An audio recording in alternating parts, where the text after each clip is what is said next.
The conference hall stretched across nearly half a kilometer of the Galactic Council station, its ceiling lost somewhere in the artificial atmosphere above. Lucas Grant sat in the human delegation chair and felt smaller than he had in months. The chair itself was designed for the Morvathi, a species that averaged 9 feet tall, so his feet barely touched the floor. Katie Morrison sat to his left, her datapad flickering with notes she had been taking for the past 3 hours. Commander Ryan Blake sat to his right, his military uniform pressed and perfect, his jaw tight with barely controlled frustration. They had been here for 93 days now. Lucas counted every single one of them. 93 days of negotiations that went nowhere. 93 days of proposals that were dismissed before he finished speaking. 93 days of watching the council treat humanity like children who had wandered into an adult conversation by mistake. The current speaker was Jathan, a Velcrin whose insectoid features made it hard for humans to read his expressions, but his tone needed no translation. He was bored. Lucas had just finished presenting a detailed proposal for a mutual defense pact, something that would benefit both humanity and the council. The presentation had taken 40 minutes. Gethin had listened to perhaps 5 of those minutes before his attention drifted to other council members. Now Jathan clicked his mandibles together, and what Lucas had learned was the Velcrin equivalent of a dismissive laugh. The sound echoed through the vast chamber. Several other council members joined in with their own species-specific sounds of amusement. A Trell drone buzzed with what the translation software labeled as mockery. 2 Morvathi representatives hissed softly. Lucas felt Katie's hand briefly touch his arm under the table. A warning. She knew him well enough to recognize when his patience was reaching its limit. Ryan had stopped even pretending to look neutral. The commander's face had settled into the expression he wore during combat situations. Cold and calculating, Jathan finally spoke. His words translated into human English by the sophisticated computers built into the conference table. The translation was flawless, capturing not just the words, but the condescending tone. He said humanity's proposal was interesting, in the way that a child's drawing might be interesting to its parents. He said perhaps in another century or two, when humanity had gained more experience in galactic affairs, such ideas might be worth considering. For now, the council would table the discussion indefinitely. Then, without pausing, without acknowledging that he had just dismissed 3 months of human diplomatic work, Jathan turned to the Morvathi representative and began discussing lunch arrangements. He wanted to know if the station's kitchens could prepare the traditional Velcrin dish made from fermented plant matter and live insects. The Morvathi representative, an ancient creature named Kesher, who had been dismissive of humans from day one, began offering suggestions. Lucas sat very still. Katie had stopped taking notes. Ryan's hands were flat on the table, pressed down hard enough that his knuckles had gone white. The lunch conversation continued for 10 minutes. Other council members joined in, debating the merits of various cuisines from across the galaxy. Nobody looked at the human delegation. Nobody acknowledged that humans were still sitting there. It was as if Lucas and his team had simply ceased to exist the moment they stopped being momentarily amusing. Finally, Jathan seemed to remember that there were other items on the agenda. He turned back to the humans and asked if there was anything else they wanted to waste the council's time with today. The translation software did not soften that phrasing. It was exactly what he meant. Katie started to speak. He's probably planning to salvage something from this disaster. But Lucas held up one hand. She stopped immediately. Ryan glanced at him with something that looked like approval. Lucas had come to this station 3 months ago with hope. Earth had achieved faster than light travel only 30 years earlier. It had made first contact with the ZHDARI 20 years ago. Had been invited to join the Galactic Council just 5 years back. The United Earth government had been thrilled. Humanity would finally take its place among the great civilizations of the galaxy. They would learn from species who had been traveling the stars for millennia. They would contribute their own unique perspectives and innovations. That hope had died slowly over these 93 days. Every human proposal met the same fate. Every request for basic considerations was denied. When humans asked for a single trade route through council space, something granted automatically to species with far less to offer. The request sat in committee for weeks before being rejected.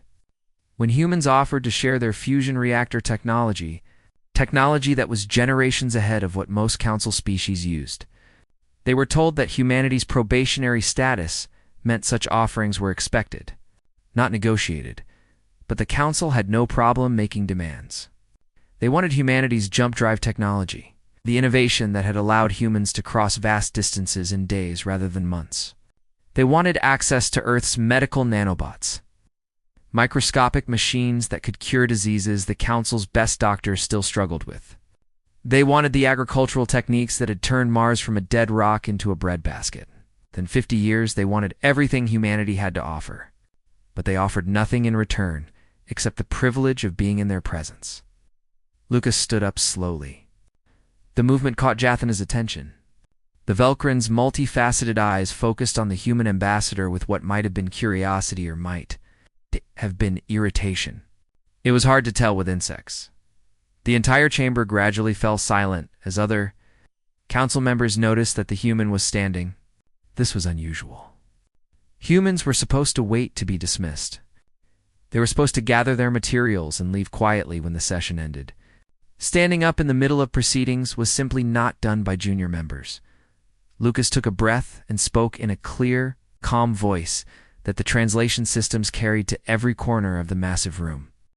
He said that he had come to this station 3 months ago, believing that the Galactic Council was an organization of equals working together for mutual benefit.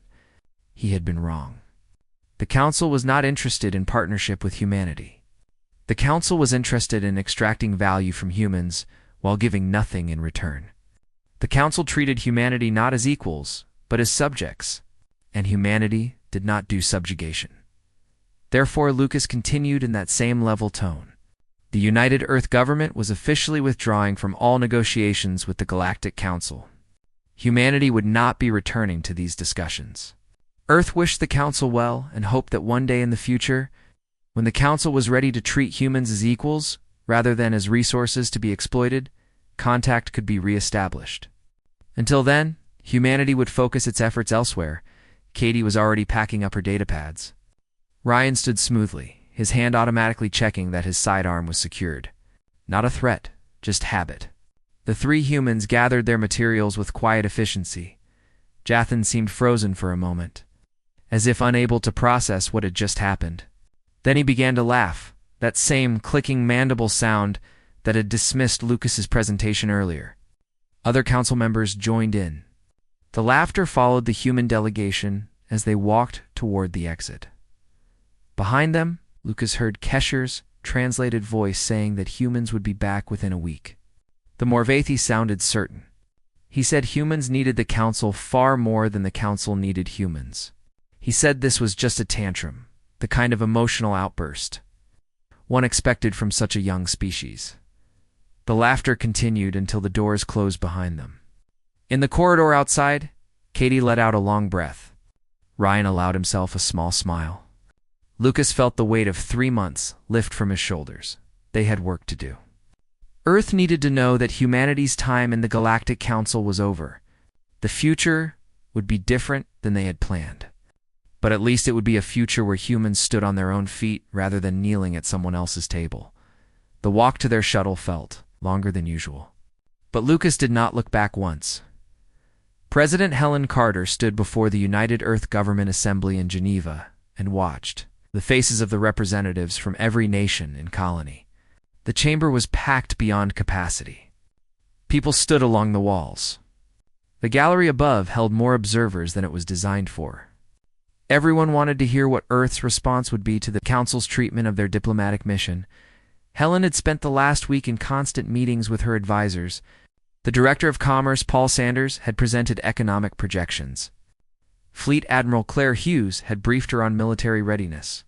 The heads of the colonial administrations had weighed in from Mars, Europa, and the dozen other settlements scattered across human space. Every single one of them had reached the same conclusion. Earth would not go crawling back to the Council. If the galaxy's great powers wanted to treat humanity as servants, then humanity would find its own path forward. Helen agreed completely. She began her speech by recounting what Lucas Grant and his team had endured for 3 months. She did not soften the details. She told them about proposals dismissed without consideration. She told them about demands made without offering anything in return. She told them about laughter following human diplomats out of the chamber. The assembly listened in silence. Helen could see anger building on faces throughout the room.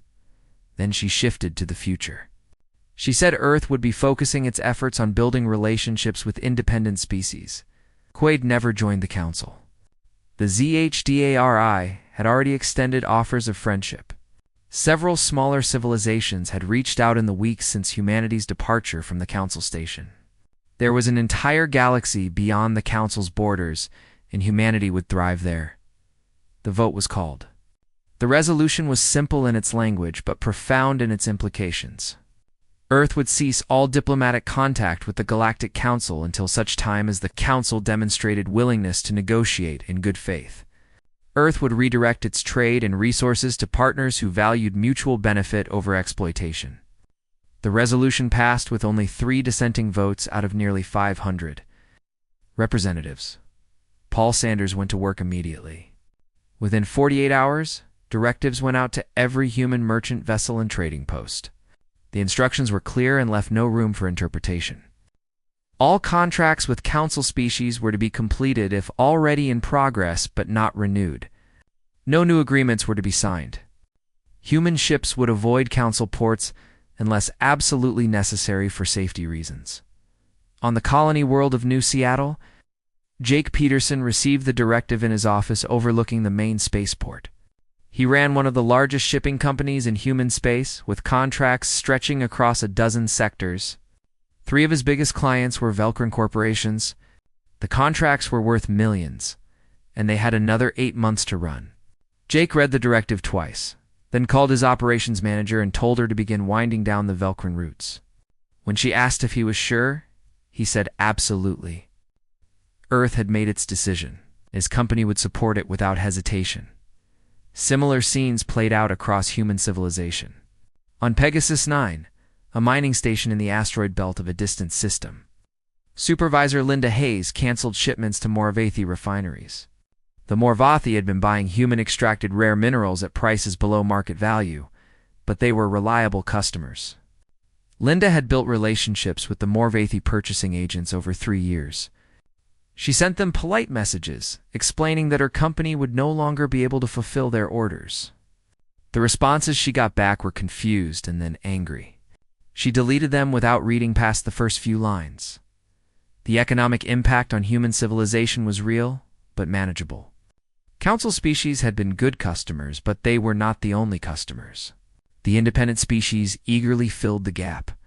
The GDRE increased their orders for human-manufactured goods by 40% in the first month alone. Smaller civilizations who had been priced out of council markets suddenly found human merchants willing to deal fairly. What? Nobody at the United Earth government had fully anticipated was how much the council had come to depend on human goods and services. Without even realizing it, the signs started appearing within weeks of humanity's withdrawal. The first crisis hit the Trell, Collective's manufacturing hub at Station Omega-7. The station ran on fusion reactors, massive machines that provided power to the factories where Trell drones assembled everything from computer components to starship parts. The reactors had been purchased from a human corporation 5 years earlier, because they were more efficient and cheaper than anything else available. The Trell had been so pleased with the performance that they had replaced all their old power systems with human models. Now one of those reactors developed a fault in its containment system. This was not unusual. Reactors needed regular maintenance and occasional replacement parts. The station manager, a Trell drone designated overseer Nelsith, sent a standard request to the human corporation for the necessary components. The response came back within a day. The corporation regretted that it could no longer supply parts or service to council affiliates due to diplomatic circumstances. They suggested that Trell contact other suppliers. The message was polite and professional, but the impact was devastating. Nelsith tried other suppliers. The problem was that human fusion technology was unique. The specifications did not match anything produced by council manufacturers. Adapting parts from other sources would take months of engineering work, and there was no guarantee of success. Meanwhile, the reactor continued to degrade. Power output dropped by 15%, then 20%, then 30%. 3 weeks after the initial fault was detected, the reactor shut down completely. Station Omega 7 went dark. Thousands of Trell drones entered emergency hibernation to conserve the remaining power from backup systems. Production stopped entirely.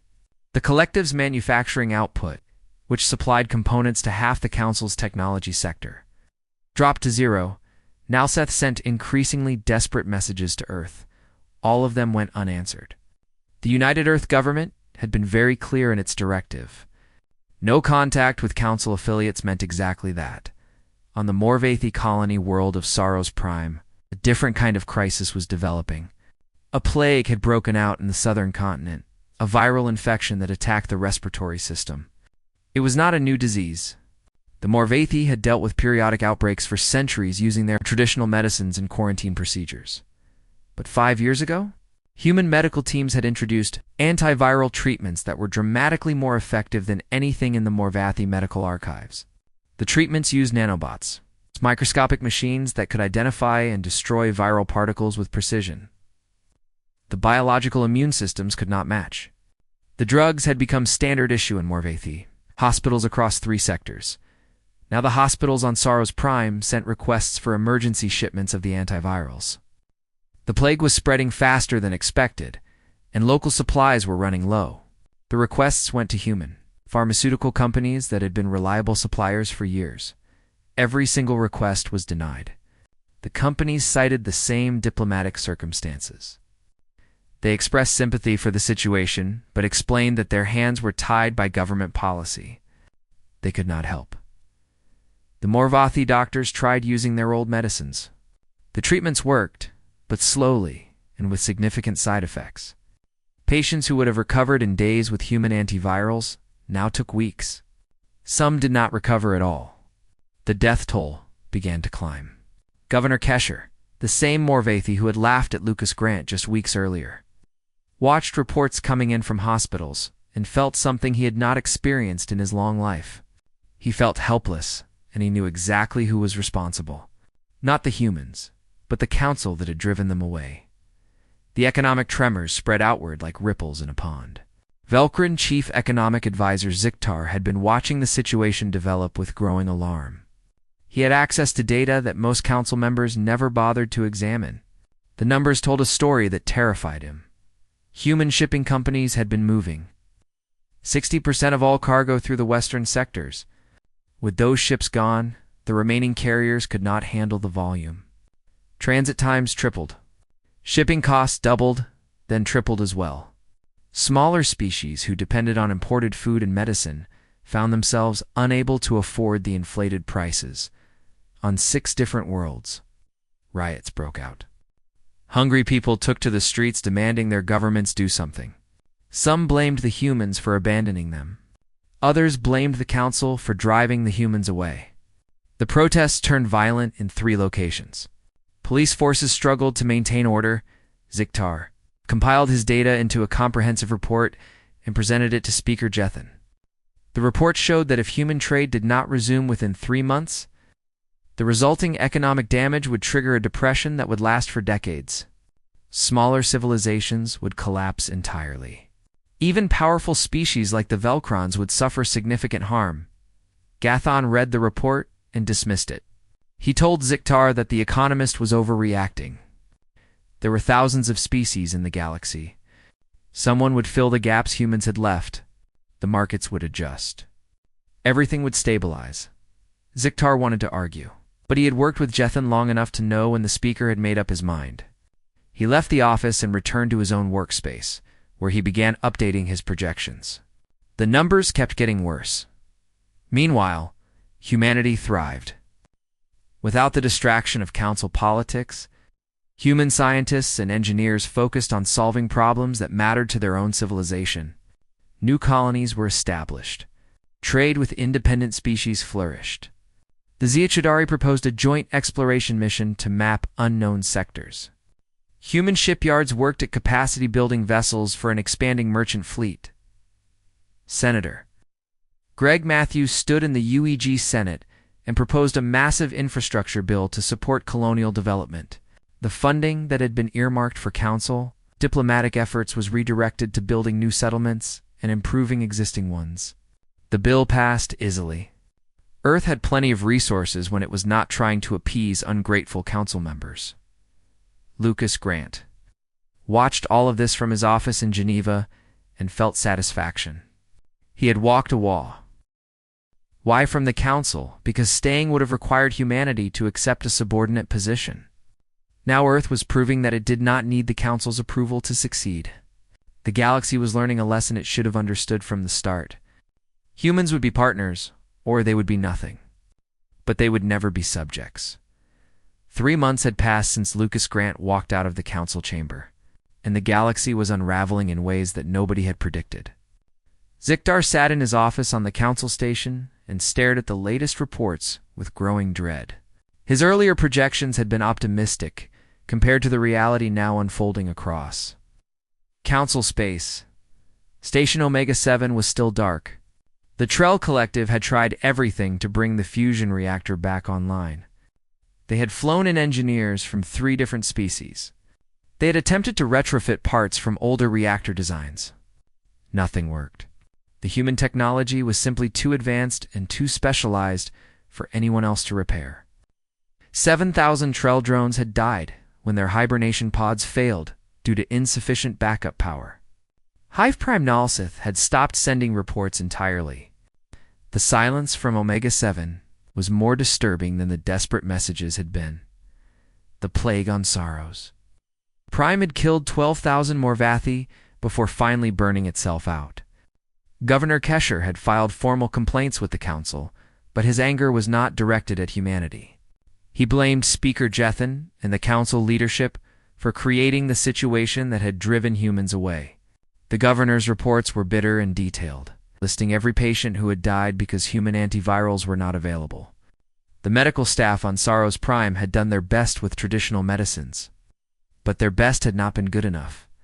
The economic situation was worse than Ziktar had feared. Human shipping companies had not just been moving cargo through western sectors. Their vessels had been working routes across the entire council space because they were faster and more reliable than the competition. With those ships gone, the transportation network had collapsed like a house built on sand. A world called Petrofor, home to a species of peaceful traders called the Nimali, faced complete economic collapse. The Niamali had built their entire economy around importing raw materials and exporting finished goods. They depended on reliable shipping to survive. When human vessels stopped calling at their ports, the Nimali tried to contract with other carriers. The problem was that the remaining shipping companies knew they had a captive market. Prices went up by 300% in some cases.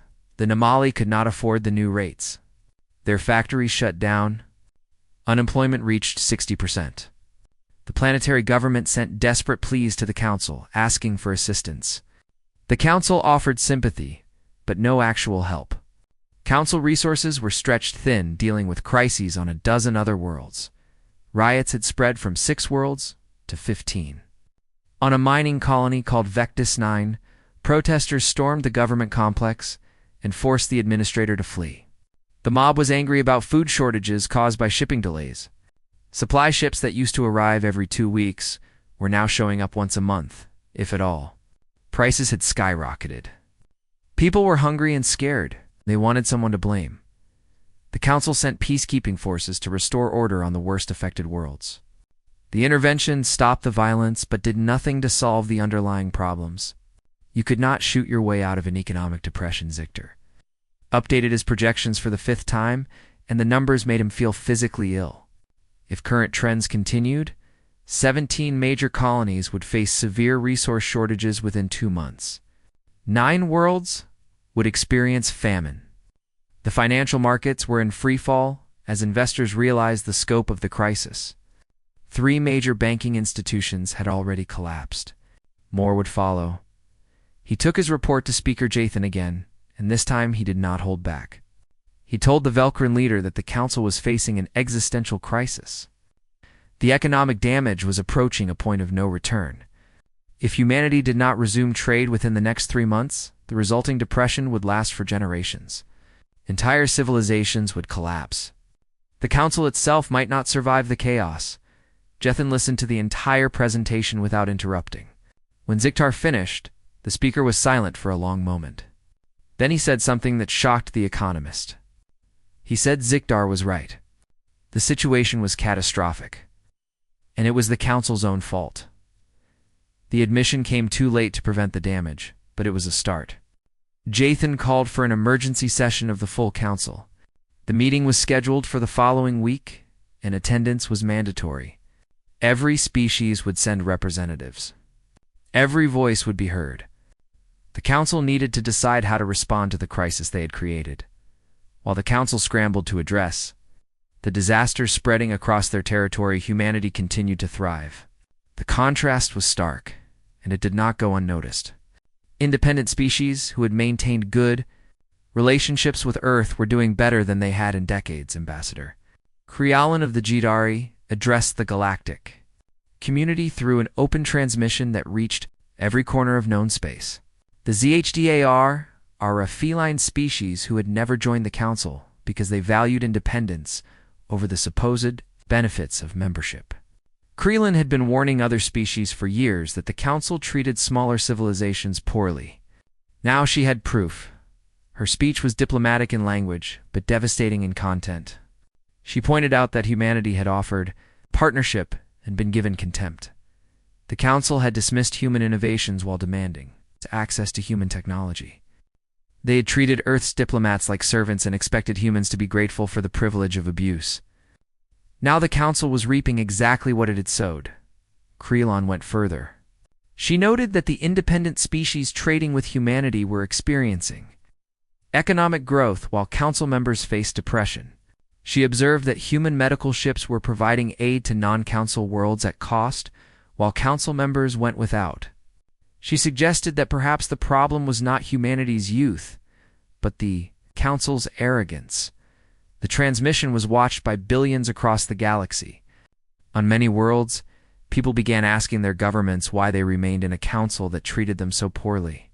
The questions made council leaders nervous. Political stability was already fragile due to the economic crisis. Adding public dissatisfaction to the mix was dangerous. On the Trell homeworld, Hive Prime Nalsith made a decision that would have been unthinkable 6 months earlier. The Trell were a hive mind species that valued collective decision-making above all else. They had been loyal council members for 3,000 years, but loyalty meant nothing when your people were dying, Nalsith. Sent a message directly to Earth. The message bypassed all official council channels. It was a simple plea for help. The Trell needed fusion reactor components or thousands more drones would die. They were willing to negotiate fair payment. They acknowledged that the council had treated humanity poorly. They asked only for a chance to make things right. The message was received by the United Earth government, forwarded to President Helen Carter. She read it carefully and then consulted with her advisors. Paul Sanders pointed out that helping the Trell would undermine Earth's position. If humanity started making exceptions, the council would see it as weakness. Fleet Admiral Claire Hughes agreed. The policy had to remain firm, or it meant nothing. But Helen saw something else in the message. The Trell were reaching out because they recognized that the old way of doing things had failed. They were willing to deal with humans as equals out of necessity. That was still better than the contempt Earth had faced at the council station. She made a decision that surprised her advisors. Earth would sell the Trell the components they needed. But at fair market prices, and with a condition, the Trell would have to publicly acknowledge that they were buying from humanity outside of council channels. No hiding the transaction. No pretending the parts came from somewhere else. If the Trell wanted human help, they would have to admit that they needed it. Nelsith agreed immediately. The components were shipped within a week. Station Omega-7 came back online, and the surviving Trell drones resumed production. The transaction was reported in news feeds across the galaxy. The message was clear. Humanity would trade with anyone who treated them fairly. But they would not pretend the Council's disrespect had never happened. The Council emergency session finally convened. Representatives from all 17 member species gathered in the Great Chamber. The mood was grim. Speaker Jathan opened the proceedings with a frank admission that the council faced the worst crisis in its recorded history. The economic damage was severe. The political instability was spreading. The loss of human participation had revealed just how dependent council civilization had become on Earth's contributions. Governor Kesher of Sorrows Prime spoke next. His voice was heavy with grief and anger as he described the plague deaths that could have been prevented.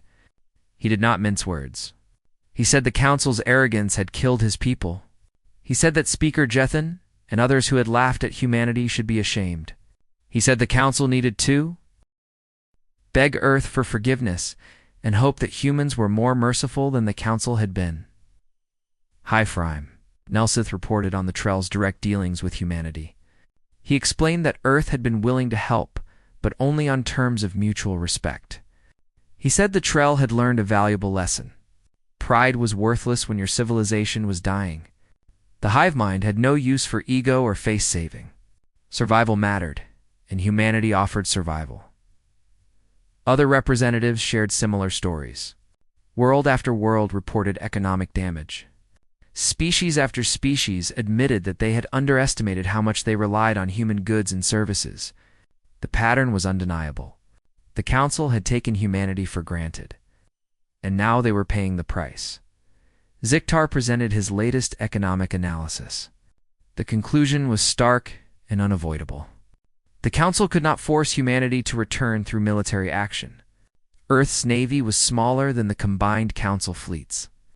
But human technology was superior enough to make any war catastrophically expensive. Economic sanctions were impossible when you were dependent on the target's goods. Humanity held every advantage. The council had only one option left. They would have to swallow their pride and ask humanity to come back. Not as subordinates, but as genuine partners. The request would have to include real concessions. Fair trade agreements. Equal voting rights. Actual respect. Anything less on Earth would simply continue thriving without them while council. Civilization declined. The debate lasted for 2 full days. Some representatives argued that the council should never beg anyone for anything. Others pointed out that pride was a luxury they could no longer afford. In the end, reality won over ego. The vote was called. By a count of 16-1, the council authorized a formal delegation to Earth. Only Speaker Jathan voted against the measure.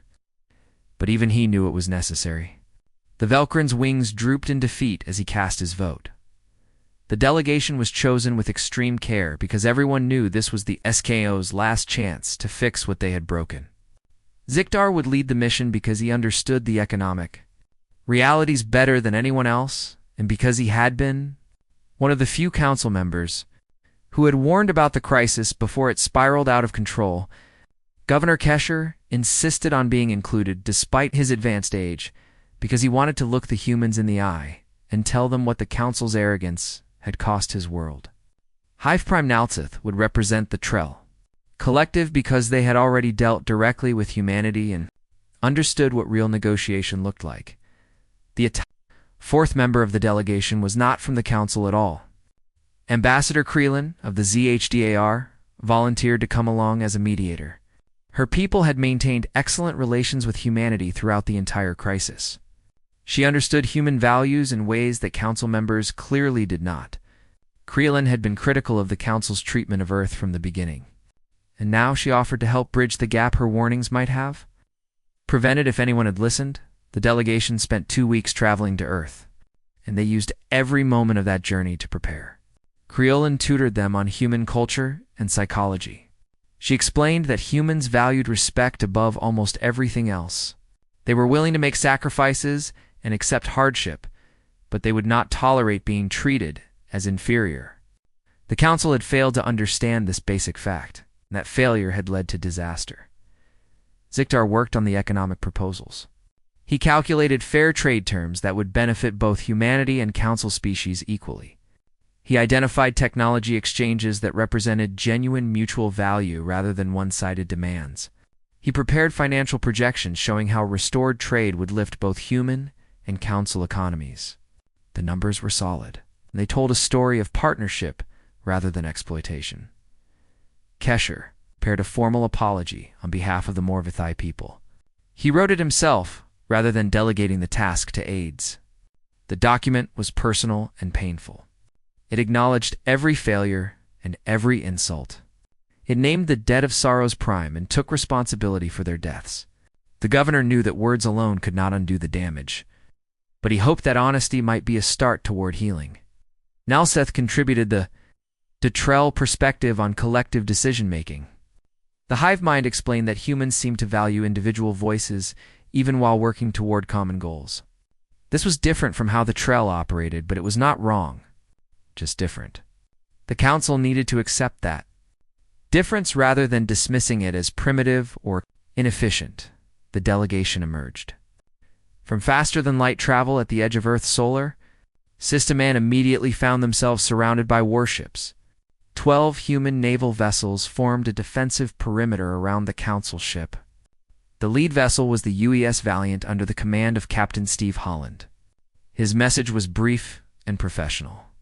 The council delegation was to maintain position while Earth authorities decided whether to grant them permission to approach. Ziktar sent a response explaining that they came seeking dialogue and carried proposals for renewed partnership. They asked humbly for the opportunity to speak with Earth's leadership. The word humbly felt strange coming from a Velkrin who had spent his entire life as part of the galaxy's dominant civilization. The council no longer had the luxury of pride. 3 hours passed before permission was granted. The wait was deliberate, Krelon explained quietly. Earth was making a point.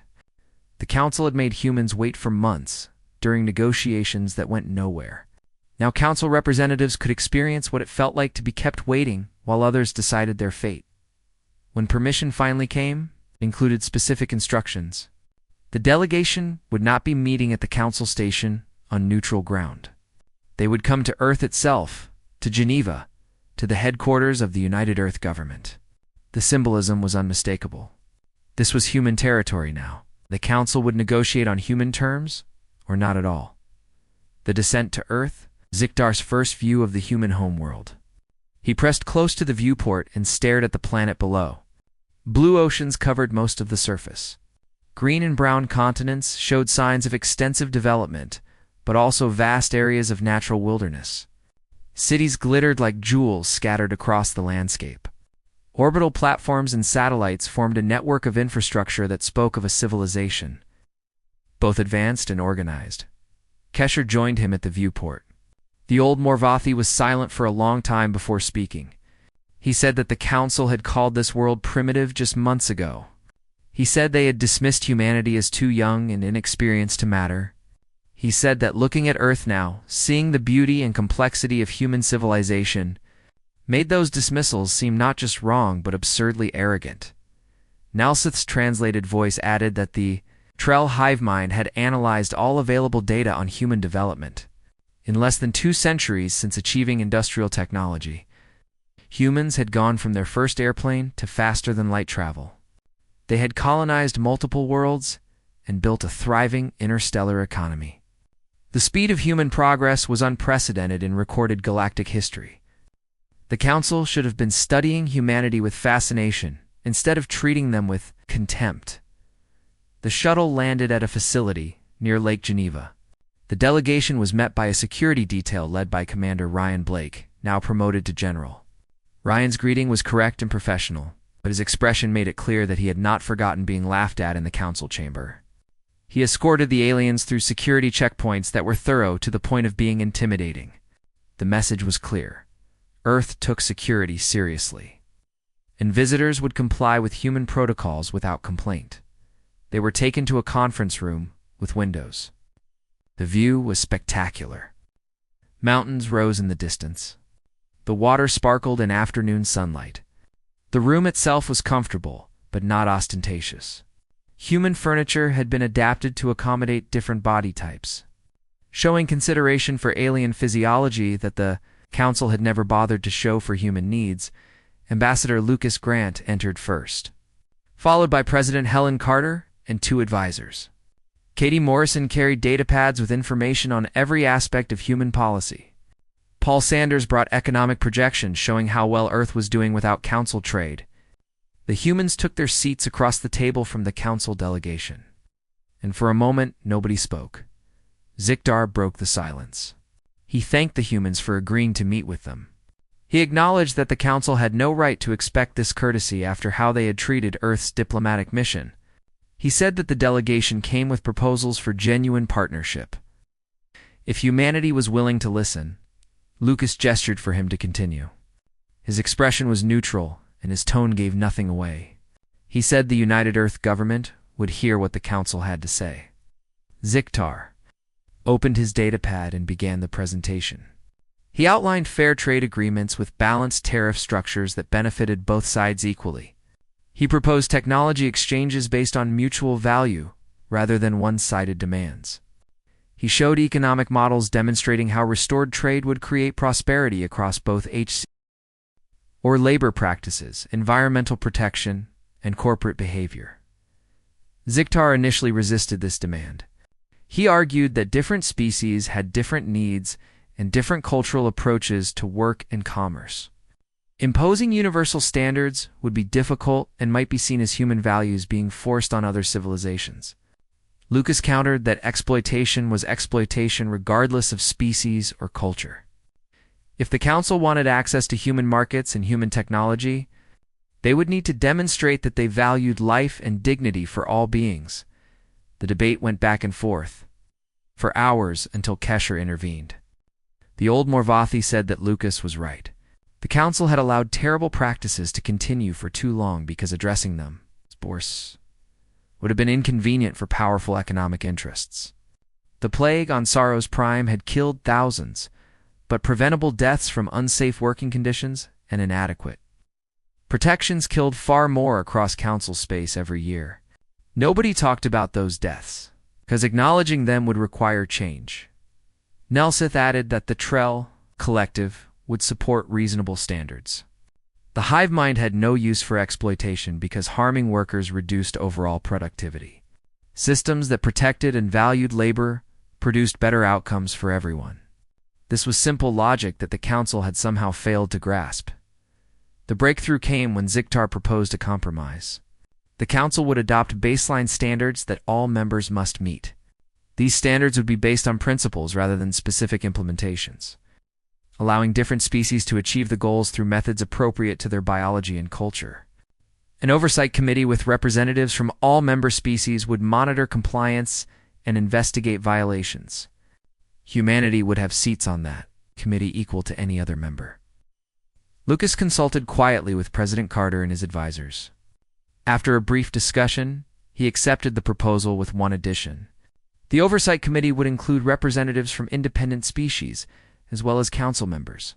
Outside perspectives would help ensure that standards were enforced fairly rather than manipulated to benefit the powerful.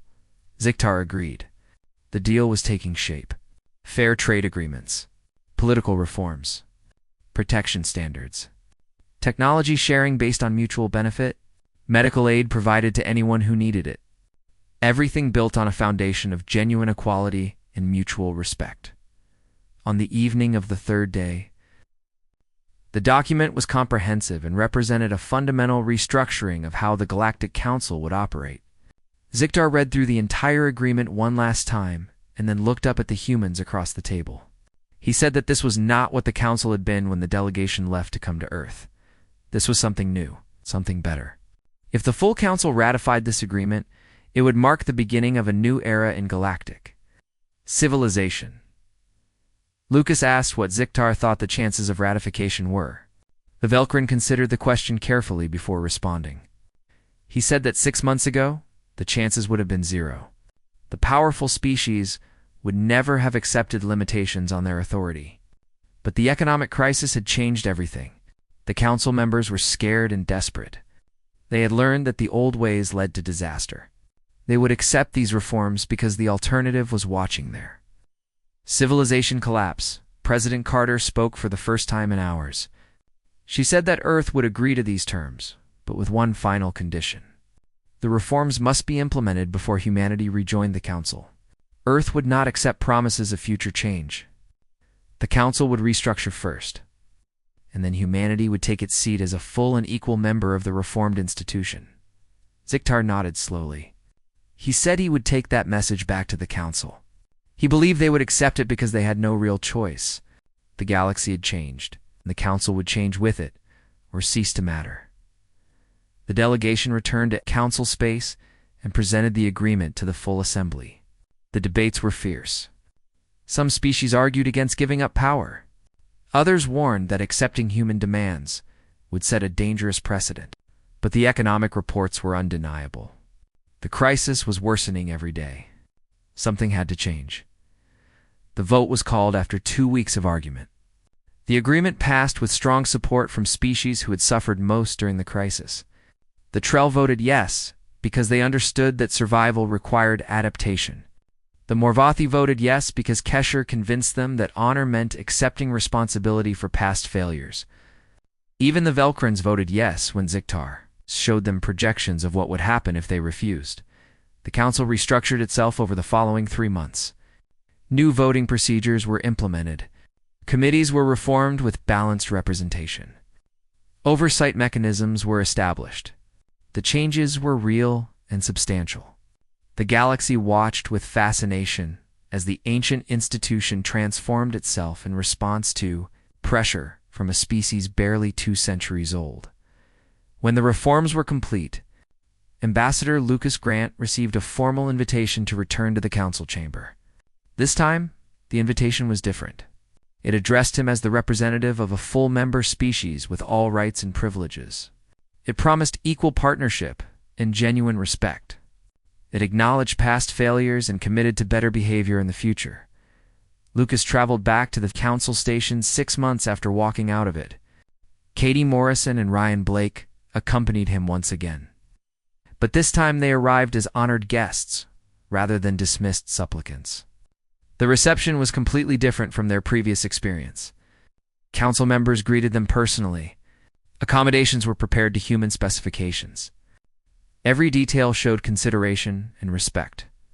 The ceremony welcoming humanity into the restructured Council took place in the same great chamber where Lucas had been laughed at months earlier. But the chamber felt different now. The seating had been rearranged to ensure no species sat in positions of greater prominence. The protocols had been revised to give every representative equal time to speak. Even the atmosphere felt changed, as if the physical space itself reflected the institution's transformation. Lucas took his seat in a chair designed for human proportions and marked with Earth's symbol. President Carter watched via live transmission from Geneva. Across human space, millions of people tuned in to witness this moment. The chamber filled with representatives from hundreds of species. And when everyone had assembled, the session began. Speaker Jathan, humbled but still holding his position, formally welcomed Earth to the Galactic Council. His words were respectful and genuine. He acknowledged the Council's past failures and thanked humanity for forcing the changes that had been needed for centuries. He said that Earth had taught the galaxy a valuable lesson about the difference between power and strength. Lucas stood to respond. He thanked the Council for the welcome and expressed hope for productive partnership in the years ahead. He reminded everyone that humanity had not sought confrontation, but had simply refused to accept subordination. He said that the galaxy was vast enough for all civilizations to thrive together, but only if they treated each other with dignity and fairness. The first vote under the new system was called. It was a simple procedural matter about committee scheduling, but the symbolism was profound. Every representative voted. Every vote counted equally. The results were announced publicly and recorded for anyone to review. The measure passed unanimously. Lucas sat back down and allowed himself a small smile. Katie leaned over and whispered that they had actually done it. They had changed the galaxy without firing a single shot. Ryan nodded in agreement. This was what victory looked like when you fought with principles instead of weapons. 6 months after that day, the Galactic Council was functioning better than it had in millennia. Trade flourished across Council space and beyond. Medical aid reached worlds that had been neglected for generations. Technology sharing advanced everyone's capabilities. The reforms that had seemed impossible became normal operating procedure, and Earth took its place among the civilizations of the galaxy. Not as conquerors or subjects, but as equals who had earned their position through courage and conviction.